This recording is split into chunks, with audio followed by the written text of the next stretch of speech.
Hey, what is going on YouTube? JTipsTV back at it again with another video.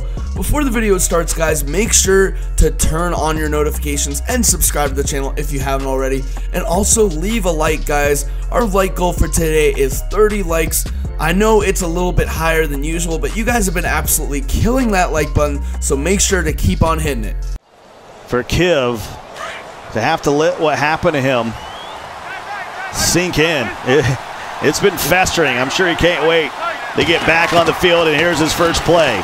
Wentz slings it outside, and here comes a quick second down. A kid, he works full-time job, and he's still able to play the game at the highest level, so he doesn't have he has plenty of excuses, but he doesn't let those get in the way. So if you guys have been watching Ultimate League, you guys have been noticing Skimbo went back to his old defense, the 3-3-5 odd. The reason I'm saying this is because if you guys weren't watching in the club championship series, he ended up losing the problem right in, I believe he was in the Baltimore playbook. He was running the 3-3-5 normal, not his regular 3-3-5 odd that he patented this year. Now, while he was running that 3-3-5 normal, he looked a little bit lost, at most times not even sending more than 5 people, which that defense wants you and requires you to send more than 5 people so that you could force your opponent into bad throws. However, he looked lost into it, and when he came back into Ultimate League, even though he ended up losing a very close game with Kiv, he looked very, very comfortable, and he looks poised for success in Ultimate League. So I'm going to be going over why he really went back to that defense, analyzing every single part of it and why it's such an effective defense. So what we're going to do is we're going to run his favorite play out of it.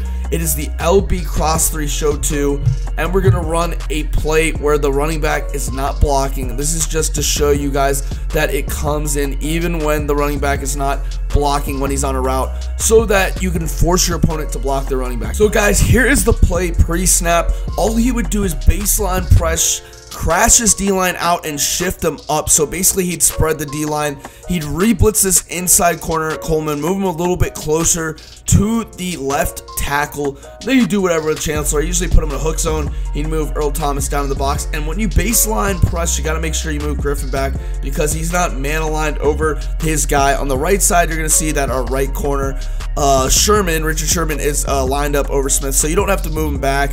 So all you're going to do on this play is you're going to use your Will Hoyt.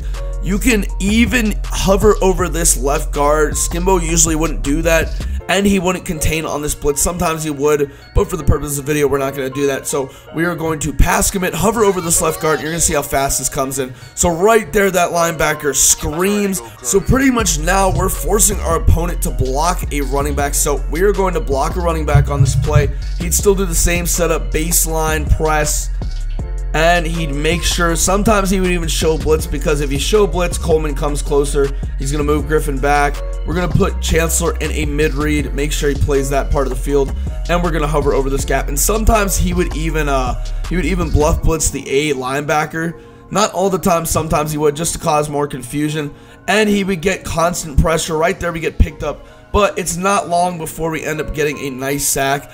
And a lot of the times, if his opponent gave him the chance to do so, he would only blitz that middle linebacker on the left side, so he'd keep that inside corner on that cloud flat. He'd play with Willowit, or however the hell you say his name.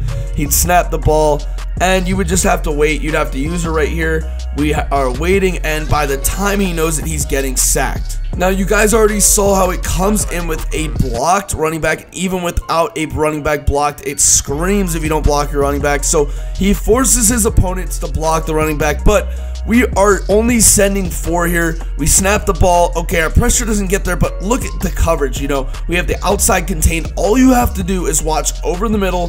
That outside is still contained. Even if you were to throw it to that little baby curl right there, our left corner would end up making a play, hopefully poking the ball out. And by the time he can make a proper read, the running back was open for a second though. Bad stick by me, but I recover, and by the time he sees it, Michael Bennett is screaming for a nice sack. So what the 3-3-5 odd doesn't get enough credit for is stopping the run, and this in my opinion is even better than the 3-3-5 normal because you can shoot gaps way better in this, and this is one of my main beliefs why Skimbo went back to it, because against Problem only really runs the ball. He's a very methodical, smart player, so he wanted to go back to the defense he knew can consistently stop the run and the pass. So right here we are running an inside zone, same setup, baseline press, crash your D-line to the side. So basically, you see that running back on the left. I'm going to crash my D-line to the right. We're going to re-blitz that inside corner, move this guy back a step in case he passes, get all of our guys down here, put Cam Chancellor in the box, and you're going to see that Willowit is going to shoot the left gap. Willowit is going to shoot the right gap, and you're going to see me stop the run right now. So we're going to shoot the gap right here. Boom, that wasn't very good, but you see how he ends up shooting that gap. So looking at instant replay, you don't really see anything open, especially if they're a pass. So that left corner is not being blocked. Unfortunately, he gets kind of caught up on that left guard pulling, and our defense behind it's looking good. I mean, the run stopping looking good. Cam Chancellor's about to make a play, but our user ends up getting there first because, like I said, this defense is so good at shooting gaps. Right there, the left guard cannot end up catching me. I end up tackling him for about a 1 to 2 yard gain at the most, and this shows to your opponent that you cannot run the ball all game. You're going to have to end up passing on me to win, and if you end up running the ball, I can easily shoot the gap. So now your opponent is trying to get smart. He says, I'm going to pass under center. I'm going to show you can't stop it. But this defense is actually way more effective under center because it gives Wagner quicker time to get to the QB. So all you're going to do is baseline. You're going to show blitz. You're going to spread your D-line, crash him in this time, move Wagner out a little bit, and then make further adjustments as in. Again, you want to move Griffin back so he doesn't get beat deep. And you can pass commit because since we know they're passing right here, and re-blitz that inside corner. Do not contain. The contain kind of screws it up, and you're going to see Wagner gets that glitchy speed end around.